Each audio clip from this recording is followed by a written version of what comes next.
পৃষ্ঠা ৩৯। প্রশ্ন ১১। জাতীয়তাবাদের উৎপত্তি ও বিকাশের সংক্ষিপ্ত বিবরণ দাও। জাতীয়তাবাদের উৎপত্তি। বার্নসের মতে ইউরোপের নবজাগরণ ও সংস্কার আন্দোলনের সময় জাতীয়তাবাদের ধারণার উৎপত্তি ঘটে। প্রাচীন গ্রিসের অধিবাসীরা এবং পবিত্র রোমান সাম্রাজ্যের অধিবাসীরা জাতি হিসাবে কখনো নিজেদের কল্পনা করতে পারতেন না। দীর্ঘকাল ধরে এক বিশাল জনসমষ্টি পরস্পর একত্রে বসবাস করলেও তাদের মধ্যে জাতীয়তাবাদের বিকাশ ঘটেনি। পৃষ্ঠা ৪০। জাতীয়তাবাদের বিকাশ। জাতীয়তাবাদের ধারণা ১৭৮৯ খ্রিস্টাব্দে ফরাসি বিপ্লবের সময় পূর্ণতা লাভ করে। বিপ্লবের সময় জাতি শব্দটি যথেষ্ট গুরুত্ব অর্জন করে। ১৭৮৯ খ্রিস্টাব্দের ১ অক্টোবর ফরাসি সরকারের মৌলিক আদর্শ ঘোষণা করে বলা হয়, জাতি হলো ক্ষমতার উৎস। এটি উদ্ধৃতির মধ্যে। ফরাসি বিপ্লবের পরবর্তী অধ্যায় জাতীয়তাবাদের আদর্শকে উজ্জীবিত করার জন্য কয়েকটি ব্যবস্থা নেওয়া হয়। তার মধ্যে কয়েকটি উল্লেখযোগ্য ব্যবস্থা হল: ১. জাতীয় সত্তার উপর গুরুত্ব আরোপ। ২. শ্রেণীগত বিশেষ সুযোগ সুবিধার অবসান ঘোষণা। ৩. চার্চকে ধর্মনিরপেক্ষ প্রতিষ্ঠান হিসেবে গড়ে তোলা। ৪. জাতীয় আত্মনিয়ন্ত্রণের আদর্শ প্রবর্তন করা এবং ৫. জাতীয় উৎসের আয়োজন করা প্রভৃতি। প্যারা আরম্ভ। এই জাতীয়তাবাদের প্রভাবে জার্মানি, ইটালি, স্পেন ও রাশিয়ার প্রতিরোধ সংগ্রাম গড়ে ওঠে। জার্মানিতে জাতি শব্দটি একটি নতুন মাত্রা পায়। ১৮০৭ খ্রিস্টাব্দে দার্শনিক ফিক্টে জাতির উদ্দেশ্যে এক ঘোষণায় মানুষকে দেশপ্রেমের অগ্নিশিখায় উদ্দীপ্ত করে হাসি মুখে জাতির জন্য আত্মবলিদানের আহ্বান জানান। এই সময় মাৎসিনি জাতীয়তাবাদের আদর্শ প্রচার করে ইতালিকে ঐক্যবদ্ধ করার কাজে আত্মনিয়োগ করেন। এইভাবে ঊনবিংশ শতাব্দীর ইউরোপে রাজনৈতিক স্বাধীনতা ও জাতীয় ঐক্য সাধনের কাজে জাতীয়তাবাদ গুরুত্বপূর্ণ ভূমিকা পালন করে। জার্মানি ও ইটালির ঐক্য এবং গ্রিসের স্বাধীনতা বস্তুতপক্ষে জাতীয়তাবাদেরই জয়। দ্বিতীয় বিশ্বযুদ্ধের পর এশিয়া ও আফ্রিকায় জাতীয়তাবাদ এক নতুন যাত্রাপথ রচনা করেছিল। সাম্রাজ্যবাদী শোষণের অবসান ঘটিয়ে এশিয়া, আফ্রিকা ও লাতিন আমেরিকায় ১০০টির মতো স্বাধীন রাষ্ট্র আত্মপ্রকাশ করে। বিশ্বের বিভিন্ন প্রান্তে সাম্রাজ্যবাদী ও ঔপনিবেশিক শোষণের বিরুদ্ধে জাতীয়তাবাদ আজও এক দুর্বার আপোষহীন সংগ্রামের অনুপ্রেরণা বিশেষ। ১১ নম্বর প্রশ্নের উত্তর শেষ। ১২ নম্বর প্রশ্ন। আদর্শ ও বিকৃত জাতীয়তাবাদ বলতে কি বোঝো? আদর্শ জাতীয়তাবাদ। জাতীয়তাবাদ এক মহান আদর্শ। এই আদর্শ বিভিন্ন জাতিকে নিজেদের স্বাধীন ও স্বতন্ত্র রাষ্ট্র গঠনে অনুপ্রাণিত করে। এই আদর্শ মানুষের মধ্যে ঐক্যবোধ ও দেশপ্রেমের সঞ্চার করে এবং আত্মত্যাগের প্রেরণা যোগায়। আদর্শ জাতীয়তাবাদের মূল কথা হল, নিজে বাঁচো এবং অপরকে বাঁচতে দাও। উদ্ধৃতির মধ্যে বক্তব্যটি। আদর্শ জাতীয়তাবাদ আন্তর্জাতিকতার পরিপূরক। প্যারা শেষ, প্যারা আরম্ভ। বিকৃত জাতীয়তাবাদ। আদর্শ বা প্রকৃত জাতীয়তাবাদ কখনো কখনো আদর্শভ্রষ্ট হয়ে সংকীর্ণ জাতীয়তাবাদে পরিণত হয় এবং এক উগ্র রূপ ধারণ করে। এই বিকৃত জাতীয়তাবাদ নিজের সম্পর্কে গর্ববোধের পাশাপাশি অন্য জাতির প্রতি ঘৃণার মনোভাব পোষণ করে। এই বিকৃত জাতীয়তাবাদ সাম্রাজ্যবাদের জন্ম দেয়। প্যারা শেষ। উত্তর ১২ নম্বর প্রশ্নের শেষ। ১৩ নম্বর প্রশ্ন। জাতীয়তাবাদের অর্থ বিশ্লেষণ করো। জাতীয়তাবাদের অর্থ। জাতীয়তাবাদ হলো এমন এক মতাদর্শ যা জাতির আত্মপ্রতিষ্ঠার দাবিকে বাস্তবায়িত করতে সাহায্য করে। কোনো জনসমাজের মধ্যে বংশ, ধর্ম, ভাষা, সাহিত্য, সংস্কৃতি প্রভৃতি নানা কারণে যখন গভীর একাত্মবোধের সৃষ্টি হয় এবং এই একাত্মবোধের জন্য জনসমাজের প্রত্যেকে যখন নিজেকে সুখ, দুঃখ, ন্যায়, অন্যায়, মান, অপমানের সমান অংশীদার বলে মনে করে, তখন জাতীয়তাবোধের জন্ম হয়। দেশপ্রেম এই জাতীয়তাবোধের সঙ্গে মিলিত হয়ে জাতীয়তাবাদের সৃষ্টি করে। বিভিন্ন পণ্ডিত জাতীয়তাবাদ নিয়ে তাদের অভিমত পোষণ করেছেন। সেগুলি হল বার্ট্রান্ড রাসেলের অভিমত। বার্ট্রান্ড রাসেলের মতে জাতীয়তাবাদ হলো এমন এক সাদৃশ্য ও ঐক্যের অনুভূতি যা পরস্পরকে ভালোবাসতে শেখায়। বন্ধনীর মধ্যে উদ্ধৃতি, nationalism is a sentiment of similarity and solidarity, উদ্ধৃতি শেষ, বন্ধনী শেষ। লয়েডের মতে, রাষ্ট্রবিজ্ঞানী লয়েড জাতীয়তাবাদকে আধুনিক বিশ্বের ধর্ম বলে বর্ণনা করেছেন। লেনিনের মতে অভিমত, লেনিন নিপীড়নকারী শাসক শ্রেণীর বিরুদ্ধে শোষিত ও নির্যাতিত জাতির গণতান্ত্রিক আন্দোলন হিসেবে জাতীয়তাবাদকে দেখেছেন। প্যারা শেষ। 13 নম্বর প্রশ্নের উত্তর শেষ। 14 নম্বর প্রশ্ন, জাতীয়তাবাদের বৈশিষ্ট্য বিশ্লেষণ করো। জাতীয়তাবাদের বৈশিষ্ট্য। জাতীয়তাবাদের উল্লেখযোগ্য বৈশিষ্ট্যগুলি হল: 1. ঐতিহাসিক ও পরিবর্তনশীল। জাতীয়তাবাদের একটি প্রধান বৈশিষ্ট্য হল এর ঐতিহাসিক ও পরিবর্তনশীল প্রকৃতি। জোসেফ ফ্র্যাঙ্কলের মতে পশ্চিম ইউরোপের ফ্রান্স, ইংল্যান্ড, স্কটল্যান্ড ও স্পেনে যে জাতীয়তাবাদের উৎপত্তি ঘটে, পরে তা ক্রমশ ইউরোপের বিভিন্ন অংশে এবং অন্যান্য মহাদেশে ছড়িয়ে পড়ে। জাতীয়তাবাদ বস্তুতপক্ষে বিগত 500 বছরের ইতিহাসের ফসল। রাষ্ট্রবিজ্ঞানীদের অভিমত অনুসারে বাইজান্টাইন সাম্রাজ্যের পতন 1453 থেকে শুরু করে ওয়েস্টফ্যালিয়ার শান্তি চুক্তি 1648, আমেরিকার স্বাধীনতা যুদ্ধ 1776, ফরাসি বিপ্লব 1789, প্রথম ও দ্বিতীয় বিশ্বযুদ্ধ, তৃতীয় বিশ্বের মুক্তি সংগ্রাম, সবকিছুর মধ্যে জাতীয়তাবাদের ঐতিহাসিক বিকাশের সন্ধান পাওয়া যায়। প্যারা শেষ। প্যারা আরম্ভ 2, বিবিধ রূপ। জাতীয়তাবাদের নানা রূপ রয়েছে। আন্তর্জাতিক সম্পর্কের বিখ্যাত লেখক কুইন্সি রাইট জাতীয়তাবাদের কয়েকটি রূপের কথা তুলে ধরেছেন। সেগুলো হলো রাজতান্ত্রিক জাতীয়তাবাদ, বিপ্লবী জাতীয়তাবাদ, উদারনৈতিক জাতীয়তাবাদ ও জঙ্গি ও স্বৈরতান্ত্রিক জাতীয়তাবাদ। প্যারা শেষ। প্যারা আরম্ভ 3, ভাবগত ঐক্যের সহায়ক।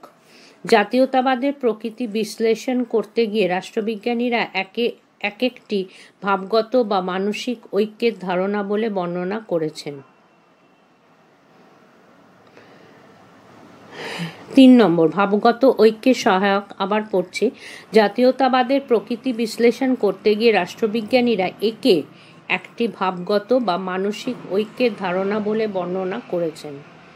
প্যারা শেষ। 4, রাষ্ট্র কাঠামো গঠনে সহায়ক। জাতীয়তাবাদ নতুন রাষ্ট্র কাঠামো গঠনে উৎসাহ দেয়। জাতীয়তাবাদ ও জাতির আত্মনিয়ন্ত্রণের অধিকার একে অপরের সঙ্গে ঘনিষ্ঠভাবে সম্পর্কযুক্ত। এশিয়া, আফ্রিকা ও ল্যাতিন আমেরিকার উপনিবেশগুলিতে সাম্রাজ্যবাদ বিরোধী জাতীয় মুক্তি আন্দোলনে এক অদম্য প্রেরণা জুগিয়েছে জাতীয়তাবাদ। প্যারা শেষ। 5, গণ সার্বভৌমিকতার আদর্শ স্বীকৃত।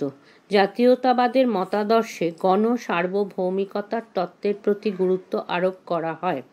1789 খ্রিস্টাব্দে ফরাসি বিপ্লবের পটভূমিকায় রচিত মানবাধিকার সনদে জাতিকে সার্বভৌম ক্ষমতার উৎস হিসেবে বর্ণনা করা হয়। এভাবে জাতীয়তাবাদের জাতি তথা জনগণের সার্বভৌমত্ব স্বীকৃত আদর্শরূপে প্রতিষ্ঠা লাভ করে। প্যারা শেষ। 6, নেতিবাচক ও ইতিবাচক দিকের অস্তিত্ব। জাতীয়তাবাদের অন্যতম বৈশিষ্ট্য হল একাধারে ইতিবাচক ও নেতিবাচক দিকের অস্তিত্ব। নেতিবাচক জাতীয়তাবাদকে রাষ্ট্রবিজ্ঞানীরা উগ্র বা বিকৃত জাতীয়তাবাদ বলেছেন। দ্বিতীয় বিশ্বযুদ্ধের সময় হিটলারের নেতৃত্বে গড়ে ওঠা জার্মানির ন্যাৎসি জাতীয়তাবাদের একটি প্রকৃষ্ট উদাহরণ। অন্যদিকে সাম্রাজ্যবাদী ঔপনিবেশিক শক্তির অধীনে থাকা ভারতসহ তৃতীয় বিশ্বের দেশগুলির জাতীয়তাবাদী মুক্তি সংগ্রাম হল জাতীয়তাবাদের ইতিবাচক দিক। প্যারা শেষ। 7 নম্বর, মুক্তির দিশারি। পরাধীন দেশগুলির কাছে জাতীয়তাবাদ মুক্তির দিশারি রূপে কাজ করে। ভারতে ব্রিটিশ সাম্রাজ্যবাদকে উৎখাত করার জন্য ভারতবাসী জাতীয়তাবাদী আদর্শে দীক্ষিত হয়ে ব্রিটিশদের বিরুদ্ধে আমরণ সংগ্রামে উদ্বুদ্ধ হয়েছিলেন। এভাবে দ্বিতীয় বিশ্বযুদ্ধের পরবর্তীকালে এশিয়া, আফ্রিকা, ল্যাটিন আমেরিকার প্রায় 100টিরও বেশি দেশ পরাধীনতা শৃঙ্খল মোচন করে মুক্তির স্বাদ লাভ করে। প্যারাশেষ। 8 নম্বর, ধর্মনিরপেক্ষতার প্রতীক। জাতীয় রাষ্ট্রের প্রতি আনুগত্যের কথা প্রচার করে জাতীয়তাবাদ এক প্রগতিশীল ঐতিহাসিক ভূমিকা পালন করে। এভাবে রাজনীতি থেকে ধর্মকে বিচ্ছিন্ন করে ইউরোপে জাতীয়তাবাদের প্রবক্তারা জাতীয় রাষ্ট্রের ধ্যানধারণা প্রচার করেন। এই কারণে জাতীয়তাবাদকে ধর্ম নিরপেক্ষতার প্রতীকরূপে অভিহিত করা হয়। প্যারাশেষ। 9 নম্বর, জাত্যাভিমানের প্রতীক। অনেক সময় জাতীয়তাবাদ জাতির মধ্যে জাত্যাভিমানেরও জন্ম দিয়ে থাকে। এর ফলে জাতিবিদ্বেষের সৃষ্টি হয়। শুধু নিজের জাতিকে শ্রেষ্ঠ বলে মনে করার ফলে নিজেদের সংস্কৃতি ও সভ্যতা অন্য জাতির উপর চাপিয়ে দেওয়ার প্রবণতা জন্মায়। জার্মানি ও ইটালিতে যথাক্রমে হিটলার ও মুসোলিনির এভাবে জাতীয়তাবাদের মাধ্যমে জাত্যাভিমানের প্রসার ঘটিয়েছিলেন। প্যারাশেষ। 10, আন্তর্জাতিক সম্প্রীতির সহায়ক। জাতীয়তাবাদ যখন আদর্শ জাতীয়তাবাদ হয়ে ওঠে তখন তা সহযোগিতা, সম্প্রীতি ও আন্তর্জাতিকতার সহায়ক হয়। জাতীয়তাবাদের মূল মন্ত্র হল নিজে বাঁচো এবং অপরকে বাঁচতে দাও। বন্ধনীর মধ্যে লিভ অ্যান্ড লেট লিভ। বন্ধনী শেষ। আদর্শ জাতীয়তাবাদ পৃথিবীর বিভিন্ন জাতির মধ্যে সহযোগিতা ও সৌভ্রাতৃত্ব প্রতিষ্ঠা করে জাতিগুলির মধ্যে পারস্পরিক বৈরীভাবকে দূর করতে চায়। আদর্শ জাতীয়তাবাদকে আন্তর্জাতিকতার পরিপূরক বলে মনে করা হয়। রাষ্ট্রবিজ্ঞানী জিমার্নের মতে জাতীয়তাবাদ হল আন্তর্জাতিকতাবাদে পৌঁছানোর এক প্রশস্ত সরণি। বন্ধনীর মধ্যে nationalism is a highway of ইন্টারন্যাশনালিজম। বন্ধনী শেষ। 14 নম্বর প্রশ্নের উত্তর শেষ। বক্সের মধ্যে মন্তব্য। জাতীয়তাবাদ একটি মহান মুক্তিকামী আদর্শ। জাতীয়তাবাদ পরাধীন জনগণকে মুক্তি সংগ্রামে উদ্বুদ্ধ করে এক প্রগতিশীল ভূমিকা পালন করেছে। এই উত্তরটি একটি ছকের মাধ্যমে দেখিয়ে দেওয়া হয়েছে। ছকের মধ্যে জাতীয়তাবাদের বৈশিষ্ট্য বৃত্তে, তারপর 1 ঐতিহাসিক ও পরিবর্তনশীল, 2 বিবিধ রূপ, 3 ভাবগত ঐক্যের সহায়ক, 4 রাষ্ট্রকাঠামো গঠনের সহায়ক, 5 গণ সার্বভৌমিকতার আদর্শ স্বীকৃত, 6 নেতিবাচক ও ইতিবাচক দিকের অস্তিত্ব, 7 মুক্তির দিশারি, 8 ধর্ম নিরপেক্ষতার প্রতীক, 9 জাত্যাভিমানের প্রতীক এবং 10 আন্তর্জাতিক সম্প্রীতির সহায়ক। 14 নম্বর প্রশ্নের উত্তর শেষ। 15 নম্বর প্রশ্ন, জাতীয়তাবাদের সপক্ষে যুক্তিগুলি নির্দেশ করো। জাতীয়তাবাদের সপক্ষে যুক্তি। জাতীয়তাবাদের সপক্ষে যুক্তি। একটি সৃজনশীল ও রাষ্ট্রনৈতিক আদর্শরূপে জাতীয়তাবাদের স্বতন্ত্র গুরুত্ব রয়েছে, কিন্তু জাতীয়তাবাদ শব্দটি একই সঙ্গে বিকৃত ও প্রকৃত জাতীয়তাবাদের সঙ্গে যুক্ত। প্রকৃত জাতীয়তাবাদ হল মানব মুক্তির অগ্রদূত। এর পক্ষে যুক্তিগুলো হল ড্যাশ। 1 মহান আদর্শ।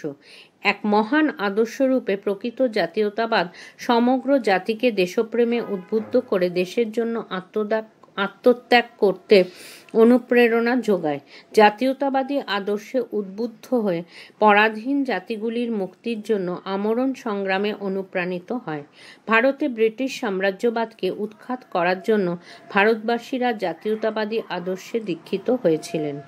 2 গণতন্ত্র প্রতিষ্ঠার সহায়ক। ইউরোপের নবজাগরণের সময় যে জাতীয়তাবাদের জন্ম হয় তা পরবর্তীকালে মার্কিন যুক্তরাষ্ট্রের স্বাধীনতা সংগ্রাম ও ফরাসি বিপ্লব সহ পৃথিবীর বহু দেশে গণতন্ত্র প্রতিষ্ঠার সংগ্রামকে বাস্তবায়িত করতে সক্ষম হয়। 3 সম্প্রীতির প্রতীক। প্রকৃত জাতীয়তাবাদের মূল মন্ত্র হল নিজে বাঁচো এবং অপরকে বাঁচতে দাও।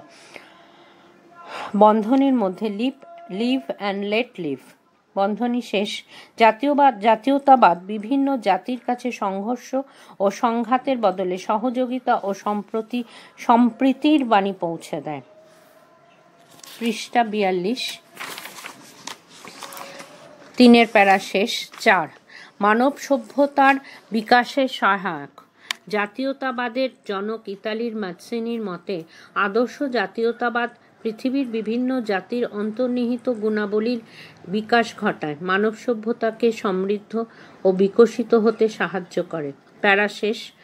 5 স্থায়িত্ব ও শান্তির সহায়ক। জাতীয়তাবাদী আদর্শে উদ্বুদ্ধ জনসমাজ স্বশাসন প্রতিষ্ঠা করায় শাসক ও শাসিতের মধ্যে সুসম্পর্ক গড়ে ওঠে। জনগণের মধ্যে পারস্পরিক বিদ্বেষ, হানাহানি, অবিশ্বাস ইত্যাদি না থাকায় দেশের শাসন ব্যবস্থায় স্থায়িত্ব আসে এবং শান্তির অনুকূল পরিবেশ গড়ে ওঠে। প্যারা শেষ। 6 যুদ্ধের সম্ভাবনা হ্রাসকারী। আদর্শ জাতীয়তাবাদ পৃথিবীর বিভিন্ন জাতির মধ্যে যে সহযোগিতা ও সৌভ্রাতৃত্ব প্রতিষ্ঠা করে তার ফলে জাতিগুলির মধ্যে পারস্পরিক বৈরী মনোভাব বিনষ্ট হয়। সেই কারণে যুদ্ধ বা যুদ্ধ সংক্রান্ত আশঙ্কা দূর হয়। প্যারা শেষ। 7 আন্তর্জাতিকতাবাদের সোপান। জিমার্নের মতে জাতীয়তাবাদ হলো আন্তর্জাতিকতাবাদে পৌঁছানোর এক প্রশস্ত সরণি। বর্তমান বিশ্বে প্রতিটি রাষ্ট্র নিজে বাঁচো এবং অপরকে বাঁচতে দাও উদ্ধৃতির মধ্যে এই বক্তব্যটি এই জাতীয়তাবাদী আদর্শে অনুপ্রাণিত হয়ে যে পারস্পরিক সদ্ভাব ও মৈত্রীর বাতাবরণ গড়ে তোলে তার ফলে আন্তর্জাতিকতার পথ প্রশস্ত হয়। একটি ছকের মধ্যে এই প্রশ্নটি পয়েন্ট দেখানো হয়েছে। বৃত্তের মধ্যে জাতীয়তাবাদের সপক্ষে যুক্তি। 1 মহান আদর্শ। 2 গণতন্ত্র প্রতিষ্ঠা সহায়ক। 3 সম্প্রীতির প্রতীক। 4 মানব সভ্যতার বিকাশের সহায়ক। 5 স্থায়িত্ব ও শান্তির সহায়ক। 6 যুদ্ধের সম্ভাবনা হ্রাসকারী এবং 7 হচ্ছে আন্তর্জাতিকতাবাদের সোপান। এই সঙ্গে এই 15 নম্বর প্রশ্নটির উত্তর শেষ। আরম্ভ হচ্ছে 16 নম্বর প্রশ্ন। জাতীয়তাবাদের বিপক্ষে যুক্তিগুলি নির্দেশ করো। জাতীয়তাবাদের বিপক্ষে যুক্তি। জাতীয়তাবাদ শব্দটি একই সাথে প্রকৃত ও বিকৃত জাতীয়তাবাদের সঙ্গে যুক্ত। দ্বিতীয় বিশ্বযুদ্ধের সময়কার হিটলারের জার্মানি হলো এই জাতীয়তাবাদের একটি দৃষ্টান্ত। হায়েসের মতে উগ্র জাতীয়তাবাদ হলো চরম অন্যায় ও অকল্যাণের প্রধান উৎস। রবীন্দ্রনাথ একে মানব সভ্যতার শত্রুরূপে চিহ্নিত করেছিলেন। এর বিপক্ষে যুক্তিগুলো হলো 1 সাম্রাজ্যবাদের জনক। বিকৃত জাতীয়তাবাদকে সাম্রাজ্যবাদের জনকরূপে অভিহিত করা হয়। 19বিংশ শতাব্দীতে এক সংকীর্ণ জাতীয়তাবাদী উন্মাদনায় ইউরোপীয় ও ঔপনিবেশিক শক্তি এশিয়া, আফ্রিকা ও ল্যাটিন আমেরিকা তথা তৃতীয় বিশ্বের দেশগুলিতে সাম্রাজ্যবাদ বিস্তারে সচেষ্ট হয়েছিলেন। প্যারা শেষ। 2 জাতিবিদ্বেষের জনক। বিকৃত জাতীয়তাবাদের প্রবক্তারা শুধু নিজের জাতিকে শ্রেষ্ঠ বলে মনে করেন। অন্য জাতির কৃষ্টি ও সভ্যতার প্রতি ঘৃণার মনোভাব জাতিবিদ্বেষের জন্ম দেয়। প্যারা শেষ। 3 সুস্থ সংস্কৃতির পরিপন্থী। বিকৃত বা উগ্র জাতীয়তাবাদ সর্বদা নিজের সংস্কৃতিকে সর্বশ্রেষ্ঠ বলে মনে করে, এমনকি নিজেদের শ্রেষ্ঠত্ব প্রমাণের জন্য তারা অপরের সভ্যতা ও সংস্কৃতিকে ধ্বংস করতেও কুণ্ঠাবোধ করে না। প্যারা শেষ। 4 গণতন্ত্র হত্যাকারী। বিকৃত জাতীয়তাবাদীদের শাসনকালে কোনো বিরোধী পক্ষকে জীবিত রাখা হয় না। জাতীয় বিরোধিতাকে কঠোর হস্তে দমন করা হয়। যাবতীয় বিরোধিতাকে কঠোর হস্তে দমন করা হয়, বিরোধী কণ্ঠ স্তব্ধ করে দেওয়া হয়। প্যারা শেষ। 5 সাংস্কৃতিক স্থবিরতার জন্মদাতা। বিকৃত জাতীয়তাবাদের ফলে জাতীয় রাষ্ট্র অন্যান্য জাতির উন্নত সংস্কৃতির কাছে থেকে যা কিছু শিক্ষণীয় তা সব বিসর্জন দেয়। এই উন্নাসিক মানসিকতার ফলে একটি জাতি সাংস্কৃতিক স্থবিরতার শিকার হয়। 5 শেষ। 6 বিশ্বশান্তির বিরোধী। বিকৃত জাতীয়তাবাদের জনক মুসোলিনি বিশ্বশান্তির প্রচেষ্টাকে কাপুরুষের স্বপ্ন উদ্ধৃতির মধ্যে বলে ব্যঙ্গ করেছিলেন। বিংশ শতাব্দীতে যে 2টি বিশ্বযুদ্ধ সংঘটিত হয় তা বিশ্লেষণ করলে দেখা যায় 2টি যুদ্ধেই বিকৃত জাতীয়তাবাদী নেতৃবৃন্দ মুখ্য ভূমিকা পালন করেছিলেন। 7. আন্তর্জাতিকতার বিরোধী। মার্ক্সবাদীদের মধ্যে জাতীয়তাবাদ বিভিন্ন সময় বিভিন্ন চেহারায় আবির্ভূত হয়ে শুধু শোষক শ্রেণীর স্বার্থের সহায়ক হিসেবে কাজ করেছে। এই ধরনের সংকীর্ণ জাতীয়তাবাদের সোপান বেয়ে কখনোই আন্তর্জাতিকতার প্রশস্ত আঙ্গিনায় পৌঁছানো যায় না। প্যারা শেষ। এই উত্তরটি একটি ছকের মাধ্যমে দেখানো হয়েছে। ছকের বৃত্তের মাঝে জাতীয়তাবাদের বিপক্ষে যুক্তি। আন্তর্জাতিকতার বিরোধী 1. 2. বিশ্বশান্তির বিরোধী। 3. সাংস্কৃতিক স্থবিরতার জন্মদাতা। 4. গণতন্ত্র হত্যাকারী। 5. সুস্থ সংস্কৃতির পরিপন্থী। 6. জাতি বিদ্বেষের জনক এবং 7. সাম্রাজ্যবাদের জনক। এই প্রশ্নটি 15 নম্বর প্রশ্নটি উত্তর শেষ। একটি বক্সের মধ্যে মন্তব্য: আদর্শ হিসেবে জাতীয়তাবাদ সবসময় মানব কল্যাণের অগ্রদূত। সব ধরনের সংকীর্ণতা থেকে মুক্ত যুক্তিনির্ভর প্রকৃত জাতীয়তাবাদ মানবজাতির সার্বিক উন্নয়নের পক্ষে খুবই প্রয়োজনীয়। কিন্তু এই জাতীয়তাবাদই যখন সংকীর্ণ বা আগ্রাসী চেহারা নেয়, তখন তা সমগ্র মানব সভ্যতার কাছেই বিপদ হয়ে দাঁড়ায়। জাতীয়তাবাদ বিকৃত রূপ ধারণ করলে মানব কল্যাণের পথ রুদ্ধ হয়, বিশ্বশান্তি বিনষ্ট হয়। এই ধরনের বিকৃত জাতীয়তাবাদকে নিঃসন্দেহে মানব সভ্যতার শত্রু হিসেবে চিহ্নিত করা যায়। বস্তুত জাতীয়তাবাদ কিভাবে ব্যবহৃত হবে তার উপরই নির্ভর করে তার কল্যাণকর অকল্যাণকর ভূমিকা। বক্সের মন্তব্য শেষ। প্রশ্নের উত্তর 16 নম্বর প্রশ্নের উত্তর শেষ। আরম্ভ হচ্ছে 17 নম্বর প্রশ্ন।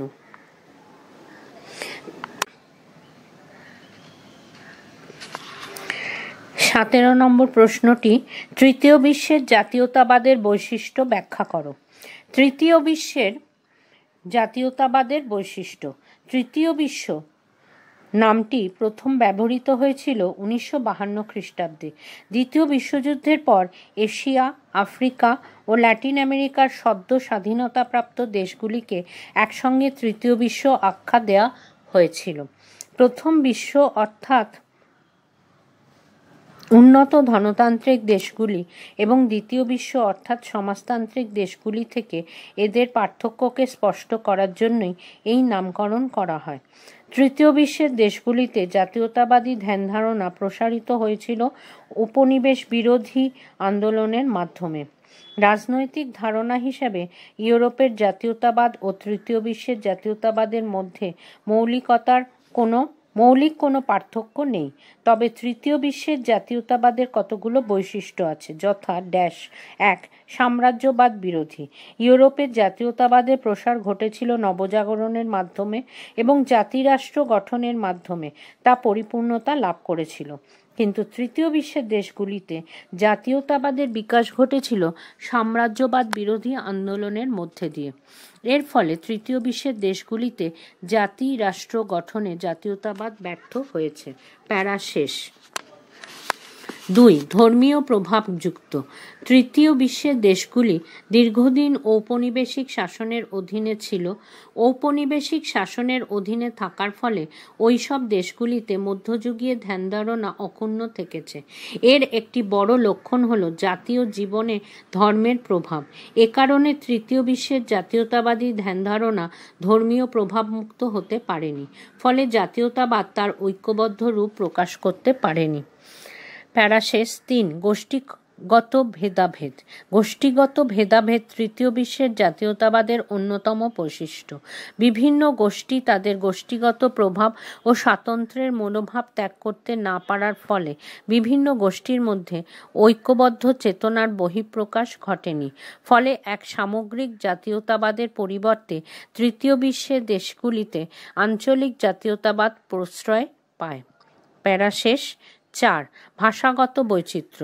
ভাষাগত বৈচিত্র্যও তৃতীয় বিশ্বের জাতীয়তাবাদের অন্যতম বৈশিষ্ট্য। তৃতীয় বিশ্বের দেশগুলি দীর্ঘদিন ঔপনিবেশিক শাসনের অধীনে ছিল, ফলে শাসক তার নিজের ভাষায় শিক্ষিত এক শ্রেণীর মানুষের মাধ্যমে আধিপত্য বিস্তারের চেষ্টা করে। শাসকের ভাষায় শিক্ষিত সম্প্রদায়ের মাধ্যমে ভাষাগত বিভেদ সৃষ্টি করে শাসক সম্প্রদায় তৃতীয় বিশ্বের জাতীয়তাবাদকে দুর্বল করে। প্যারা শেষ। 5. জাতিগত ভেদাভেদ। জাতিগত ভেদাভেদও তৃতীয় বিশ্বের দেশগুলির অন্যতম বৈশিষ্ট্য। ওইসব দেশগুলি দীর্ঘদিন ঔপনিবেশিক শাসনের অধীনে ছিল। শাসক সম্প্রদায় জাতিতে জাতিতে ভেদাভেদ সৃষ্টির মাধ্যমে এইসব দেশের জাতীয়তাবাদকে দুর্বল করে তোলে, কারণ শাসক সম্প্রদায়ের নীতিই ছিল ভাগ করো ও শাসন করো। প্যারা শেষ। 6. আবেগ প্রবণতা। তৃতীয় বিশ্বের জাতীয়তাবাদের অন্যতম বৈশিষ্ট্য হল আবেগ প্রবণতা। ঔপনিবেশিক শাসনের বিরোধিতা করতে গিয়ে ওইসব দেশের জাতীয়তাবাদ অতিরিক্ত আবেগপ্রবণ হয়ে পড়ে। আবেগপ্রবণতা অনেক সময়ই যুক্তি দ্বারা পরিচালিত হয় না, ফলে আদর্শগত কারণে তৃতীয় বিশ্বের দেশগুলির জাতীয়তাবাদ কখনো কখনো শক্তিশালী হলেও প্রায়শই তা দিশাহীন ও অপ্রাসঙ্গিক হয়ে পড়ে। প্যারা শেষ। 17 নম্বর প্রশ্নটি একটি ছকের মাধ্যমে দেখানো হয়েছে। বৃত্তের মাঝখানে বৃত্তে তৃতীয় বিশ্বের জাতীয়তাবাদের বৈশিষ্ট্য। প্রথম, সাম্রাজ্যবাদ বিরোধী। দ্বিতীয়, ধর্মীয় প্রভাবযুক্ত। তৃতীয়, গোষ্ঠীগত ভেদাভেদ। চতুর্থ, ভাষাগত বৈচিত্র্য। পঞ্চম, জাতিগত ভেদাভেদ। এবং ষষ্ঠ, আবেগ প্রবণতা। উত্তরটি শেষ। বক্সের মধ্যে মন্তব্য। তৃতীয় বিশ্বের দেশগুলির জাতীয়তাবাদ ইউরোপের জাতীয়তাবাদের থেকে পৃথক হলেও তৃতীয় বিশ্বের জাতীয়তাবাদ ওইসব দেশের স্বাধীনতা আন্দোলনকে উদ্বুদ্ধ করেছিল। তৃতীয় বিশ্বের দেশগুলির স্বাধীনতা আন্দোলনের কারণে যে জাতীয়তাবাদের উদ্ভব হয়েছিল, সেই জাতীয়তাবাদই তৃতীয় বিশ্বের দেশগুলির বিকাশের উল্লেখযোগ্য ভূমিকা পালন করে চলেছে। মন্তব্য বক্সের মধ্যে শেষ। 17 নম্বর প্রশ্নের উত্তরও শেষ। আরম্ভ হচ্ছে 18 নম্বর প্রশ্ন। জাতীয়তাবাদ সম্পর্কে রবীন্দ্রনাথ ঠাকুরের ধ্যান ধারণা সংক্ষেপে বিশ্লেষণ করো। এটি এইচএস মডেল কোয়েশ্চেন 2024 WBCHS এ দেওয়া। জাতীয়তাবাদ সম্পর্কে রবীন্দ্রনাথের ধারণা। জাতীয়তাবাদ সম্পর্কে রবীন্দ্রনাথের ধারণা সম্পূর্ণ নিজস্ব ধরনের। তাঁর জাতীয়তাবাদী ভাবনা একদিকে যেমন স্বদেশী চেতনার সীমিত গণ্ডির মধ্যে আবদ্ধ ছিল না, অন্যদিকে তেমনি ইউরোপীয় জাতীয়তাবোধের অহমিকার মধ্যেও সীমাবদ্ধ ছিল না। বিশ্বকবি রবীন্দ্রনাথ ছিলেন বিশ্ব মানবতাবাদের পূজারী, তাই তাঁর জাতীয়তাবাদী চিন্তাভাবনা ছিল আন্তর্জাতিক চিন্তাভাবনার আলোয় আলোকিত। জাতীয়তাবাদ বিষয়টিকে রবীন্দ্রনাথ বৃহত্তর প্রেক্ষাপটে দেখতে চেয়েছিলেন, সেখানে কোনো রকম সংকীর্ণতার স্থান ছিল না। প্যারা শেষ। প্যারা আরম্ভ। ইউরোপীয় জাতীয়তাবাদের সমালোচনা। রবীন্দ্রনাথ তার ন্যাশনালিজম গ্রন্থে জাতীয়তাবাদ সম্পর্কে নিজের মৌলিক চিন্তার বিস্তারিত ব্যাখ্যা দেন। 1916-17 খ্রিস্টাব্দে জাপান ও মার্কিন যুক্তরাষ্ট্রে ভ্রমণের সময় বিভিন্ন জায়গায় তিনি যেসব বক্তৃতা দেন, সেগুলি নিয়েই তার ন্যাশনালিজম গ্রন্থটি প্রকাশিত হয়। এই গ্রন্থে রবীন্দ্রনাথ জাতীয়তাবাদ, বিশেষত ইউরোপীয় জাতীয়তাবাদের তীব্র সমালোচনা করেন। পাশ্চাত্যের মাটিতে যে জাতীয়তাবাদের জন্ম, তাকে তিনি ভালো চোখে দেখেননি। তিনি বিশ্বাস করতেন যে ইউরোপীয় জাতীয়তাবাদ শুধু ঘৃণা, বিদ্বেষ, বিরোধ আর বিচ্ছেদের জন্ম দেয়। এই জাতীয়তাবাদ ধর্ম, মানবতা, নীতিবোধ ও মূল্যবোধের উপর প্রতিষ্ঠিত নয়। এই কারণে পশ্চিমের দেশগুলিতে মারামারি, হানাহানি নিরন্তর ঘটে চলেছে। ন্যাশনালিজম গ্রন্থে রবীন্দ্রনাথ জাতীয়তাবাদ সম্পর্কে তার কঠোর মনোভাব ব্যক্ত করেছেন। নিজের দেশ, নিজের জাতি বড় আর অন্য সব দেশ, অন্য সব জাতি ছোট ও নীচ। জাতীয়তাবাদের এই ধারণা বিভেদের বীজ বপন করে। তা ক্রমশ ঔপনিবেশবাদ ও সাম্রাজ্যবাদের জন্ম দেয়। শেষ পর্যন্ত তা দুর্বল রাষ্ট্রগুলিকে গ্রাস করে, সমগ্র বিশ্বে আধিপত্য কায়েমে সচেষ্ট হয়। এই জন্য রবীন্দ্রনাথ পশ্চিমী জাতীয়তাবাদকে আধিপত্য জাতীয়তাবাদ বা প্রভুত্ববাদ বলে অভিহিত করেছেন। প্যারা শেষ, প্যারা আরম্ভ। পাশ্চাত্য সভ্যতা ও জাতীয়তাবাদ। রবীন্দ্রনাথ মনে করতেন যে ইউরোপ তথা পশ্চিমের যন্ত্রনির্ভর সভ্যতার মূল চালিকা শক্তি হল জাতীয়তাবাদ। পরাধীন দেশগুলিকে শোষণ করে রিক্ত করে তোলাই এর একমাত্র উদ্দেশ্য। পাশ্চাত্য সভ্যতার জাতীয়তাবাদ সমগ্র মানবজাতি এবং সমগ্র মানব সভ্যতার পক্ষে এক ভয়াবহ বিপদ। জীবনের অন্তিম লগ্নে সভ্যতার সংকট প্রবন্ধে গভীর দুঃখ ও ক্ষোভের সঙ্গে রবীন্দ্রনাথ লিখেছেন, পাশ্চাত্য জাতির সভ্যতা অভিমানের প্রতি শ্রদ্ধা রাখা অসাধ্য হয়েছে। সে তার শক্তিরূপে আমাদের দেখিয়েছে, মুক্তিরূপ দেখাতে পারেনি।